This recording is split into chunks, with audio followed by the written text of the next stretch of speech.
Hi guys. I hope आप लोगों के पेपर्स बहुत बढ़िया गए होंगे अभी तक। अब अगर टैक्स के पेपर की बात करूं तो 60 मार्क्स का इनकम टैक्स जो कि बहुत ही खौफनाक है, उसके साथ हमारा प्यारा सा बच्चा है 40 मार्क्स का जीएसटी। तो जीएसटी के पेपर को एग्ज़ाम के एक दिन पहले कैसे प्रिपेयर करना है, क्या क्या चीज़ें हैं जो एग्ज़ाम में इम्पॉर्टेंट है और किस तरह के क्वेश्चंस हमको एग्ज़ाम के लिए करने चाहिए, उसको लेके एक मैं एक छोटा सा वीडियो आपको बना के दे रहा हूँ। वैसे तो मैंने क्लास में आपको जब भी जीएसटी पढ़ाया था तब बताया था किस तरह के क्वेश्चंस आते हैं। क्वेश्चन बैंक मैंने आपको दिया है, वो इसीलिए दिया है ताकि आपको समझ में आ जाए किस तरह के क्वेश्चंस एग्जाम में आते हैं। फिर भी एक एग्जाम टिप्स थोड़ा सा और मोटिवेट करती है। तो मैं आपको सबसे पहले बता दूं सबसे पहले आईसीआई का मार्क्स एलोकेशन अपन देख लेते हैं। तो आईसीआई का मार्क्स एलोकेशन कुछ ऐसा है कि वो लोग 50 से लेके 80% मतलब 50 to 80% paper they will cover from these basic topics. What are the basic topics? Basically levy of GST, that is supply, charging section, exemption जो कि बहुत बड़ा है, छोटा तो है नहीं, composition and ITC, and finally computation of GST liability. इसमें वो आपसे 50 to 80% पेपर आपसे पूछ लेंगे, मतलब 40 नंबर में से मान के चलना कि कम से कम 25 नंबर तक आपको सिर्फ इन्हीं टॉपिक्स में से कवर कर लेना है। तो जो हमारे स्टार्टिंग टॉपिक्स होते थे आईटीसी तक के, जिसमें एग्जम्पशन, आरसीएम, सप्लाई और साथ में composition, time of supply, valuation, वो सब जो है वो सब इसके अंदर कवर हो जाता है। That is covering up to 50 to 80% of the paper. Now remaining 30-40% will be from the remaining topics from section 21 like registration, documentation, returns और payment of tax. और फाइनली जो हमारा एकदम इंट्रोडक्शन पार्ट होता है ना, उसमें से शायद वो लोग कुछ भी ना पूछे और शायद एक आध क्वेश्चन पूछ ले। कई बार ऐसा होता है वो लोग कुछ भी नहीं पूछते हैं, कभी कभी ऐसा होता है वो एक आध क्वेश्चन पूछ भी लेते हैं। तो मेजर हमारे पास मतलब जो पहला चैप्टर है इंट्रोडक्शन, उससे कोई गारंटी नहीं है वो कोई क्वेश्चन पूछे भी, तो उसको थोड़ा फटाफट रीड करना, उसमें बहुत ज़्यादा टाइम वेस्ट मत करना। Features of GST, advantage of GST, या जीएसटी का मॉडल कौन सा लगता है, ये सब इतने ज़्यादा रिलेवेंट नहीं है। ओके, अब इंपॉर्टेंट पॉइंट है, ये तो पेपर रिव्यू तो ठीक है, आप लोगों ने भी एग्जाम क्वेश्चंस किए होंगे तो आपको मिलेगा, पर अगर इन सबसे हम एक फाइनल समरी निकालें तो ये समरी निकल के आती है। एक कैटेगरी के अंदर 3 टॉपिक्स को मैंने रखा है यहाँ पे। एक्चुअली वो 3 टॉपिक्स नहीं है, बहुत सारे टॉपिक्स एक कैटेगरी में, क्योंकि मैं आपको बता दूं एग्जाम में एक 6 या 8 नंबर का क्वेश्चन सबसे पहला जो आएगा वो कंप्यूटेशन ऑफ टैक्स लाइबिलिटी का आएगा। उसके अंदर वो लोग आपसे सप्लाई, आईटीसी, वैल्यूएशन, आरसीएम और एग्जम्पशन के कॉन्सेप्ट ऐड करके पूछ लेंगे। तो जब एग्जाम में बोला जा रहा है ना, आईसीआई बोल रहा है कि हम आपसे 50 से 80% इन्हीं टॉपिक्स में से पूछेंगे, तो एक्चुअली वो लोग 8 नंबर का तो एक क्वेश्चन सीधे सीधे ऐसा देंगे जिसके अंदर वो लोग आपसे ओवरऑल कंपटीशन पूछ लेंगे कि आपको उसमें सप्लाई, आईटीसी, एग्जम्पशन, आरसीएम जितने प्रिंसिपल है वो सब लगाने पड़ेंगे। दूसरा, कंपोजिशन से एक क्वेश्चन केस स्टडी बेस आएगा, मान के चलना आएगा ही आएगा, और एक case study base question registration chapter से भी आएगा। उसमें वो लोग मेनली रजिस्ट्रेशन रिक्वायरमेंट को लेके क्वेश्चन पूछते हैं कि the person is liable to get registered और नॉट, 22, 23, 24, या कई बार कैंसिलेशन को लेके क्वेश्चन आ जाता है जो कि 29 और 30 में कवर होता है। तो रजिस्ट्रेशन में ये टॉपिक्स इंपॉर्टेंट रहेंगे कंपेरेटिवली। उसके बाद एक और चीज़ आती है, पेमेंट ऑफ टैक्सेस। उसमें ना क्रॉस यूटिलाइजेशन ऑफ आईटीसी वाला पॉइंट तो बहुत ही इंपॉर्टेंट है, जिसके अंदर किसका एडजस्टमेंट किससे होता है, रैंकिंग कौन सी है, पहले आईजीएसटी का क्रेडिट खत्म करना है, वो हमको कंपटीशन ऑफ टैक्स लाइबिलिटी में ही पूछ लिया जाएगा। वो हर बार आता है, तो उसकी प्रैक्टिस बहुत अच्छे से कर लेना कि किसको किससे सेट ऑफ करना है और कैसे सेट ऑफ करना है। मैंने एकदम बेसिक सबसे पहले आपको क्वेश्चन, जब हमारी क्लासेस चालू होती तो एकदम बेसिक में ही मैंने आपको ये चीज़ बताई थी कि कैसे किसका क्रॉस यूटिलाइजेशन होता है।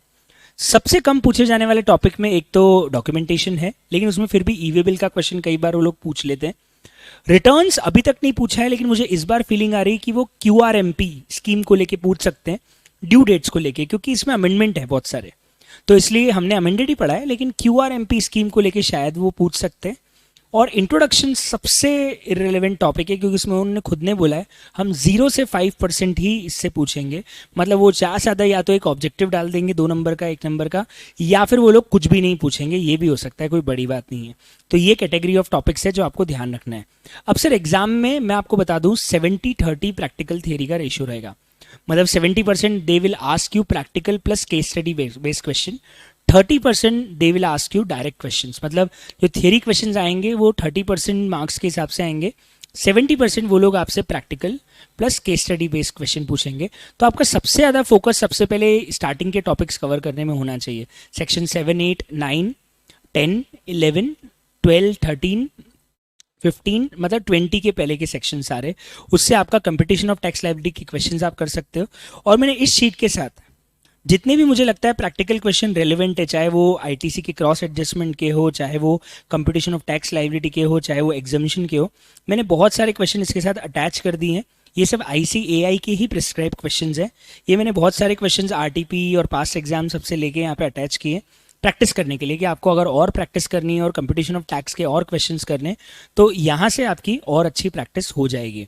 सर इसके अलावा एक और चीज़ है, इनकम टैक्स से पहले मैं आपको रिकमेंड करूंगा कि जब आपको पेपर पढ़ रहे हो आप, तो एक बार आप GST के पेपर को पढ़ के ये देखना कि क्या मेरे से GST का पेपर पूरा सॉल्व हो रहा है। तो शुरू के 15 मिनट जो आपके रहेंगे, मैं आपको बोलूंगा पहले पार्ट B को देखना और GST के पेपर को पढ़ना। आपका कॉन्फिडेंस कंपेरेटिवली ज़्यादा अच्छा रहेगा as compare to income tax. So try to score first 40 marks in GST, not 40, maybe approximately 30 और 35, जितने स्कोर कर पाओ। पर मैं आपको रिकमेंड करूंगा कि पहले आप GST को अटेंड करना और एक सवा घंटा के अंदर 1 और 1 आवर 15 मिनट्स में ट्राई करना मेरा आपका GST वाला पार्ट कंप्लीट हो जाए। 1 आवर 30 मिनट भी लग जाए तो कोई बात नहीं, चलेगा, पर आपके फिर GST के पेपर बहुत सही जाना चाहिए। तो आप जो बचा हुआ 1.5 घंटा है उसमें मुझे पता है 60 नंबर में से आप 40-50 नंबर का भी इनकम टैक्स कर लोगे तो बहुत है। ऐसा हो ही नहीं सकता कि आप पूरे 60 मार्क्स का इनकम टैक्स टाइम होते हुए भी अटेंड नहीं कर पाओगे, क्योंकि क्वेश्चंस ऐसे आते हैं जहां आप गलती कर ही देते हो। एक और चीज़ ध्यान रखना, जब प्रैक्टिकल क्वेश्चंस कर रहे हो तो नोट्स लगाना मत भूलना, चाहे वो नोट्स छोटे छोटे हों, लेकिन हर क्वेश्चन में जहाँ भी प्रैक्टिकल सॉल्व कर रहे हो, इधर इनकम टैक्स और GST, put out the notes, all the provisions, because वो बहुत ही इंपॉर्टेंट हो जाते हैं। और टैक्स में एक चीज़ है, हर लाइन का हर पॉइंट का कोई मीनिंग होता है, तो शांति से हर पॉइंट और हर लाइन का मीनिंग क्या है और इसका क्या यूज आ सकता है क्वेश्चन में, उसको सोच समझ के पेपर को सॉल्व कीजिएगा। आई नो GST का पेपर बिल्कुल भी डिफिकल्ट नहीं आएगा, आपको GST में दिक्कत नहीं आएगी। Even I hope income tax का पेपर भी आप लोगों से अच्छे से बन जाए। That's it for how we can prepare about the GST। बाकी best of luck for the paper.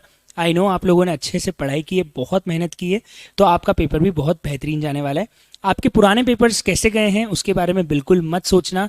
कई बार ऐसा हुआ स्टूडेंट्स का कि जो पेपर उनका बिगड़ता है ना, उसमें बहुत अच्छे मार्क्स आते हैं, तो उसके बारे में मत सोचना, क्योंकि उसके बारे में सोचने जाओगे तो आता हुआ पेपर खराब कर जाओगे। इससे अच्छा है जो पेपर बिगड़ा है उसकी चिंता छोड़ दो, आ जाएंगे मार्क्स। अपने को 40-50 मार्क्स भी आ गए तो अपन बाकी पेपर से कंपनसेट कर लेंगे, तो बच्चा पास हो जाएगा, कोई टेंशन नहीं लेने का अपने को, ठीक है। सो बेस्ट ऑफ लक, अच्छे से एग्जाम करना। 100 नंबर का पूरा पेपर अटेंड करने की कोशिश मत करना इनकम टैक्स और GST में। पहले GST को बहुत अच्छे से सॉल्व कर लेना। आपके पास अगर एक सवा घंटा में आप GST कर लो तो बहुत बढ़िया है, 1.5 घंटा भी लगा दो तो कोई बात नहीं, बचे हुए 1.5 घंटे में आप 60 में से 40-50 मार्क्स के इनकम टैक्स के क्वेश्चन कर लोगे, वो भी मोर देन इनफ है। आपका टारगेट 65 to 70 मार्क्स लाना है इस एग्जाम के अंदर, उससे ज़्यादा स्कोर करना बहुत डिफिकल्ट है।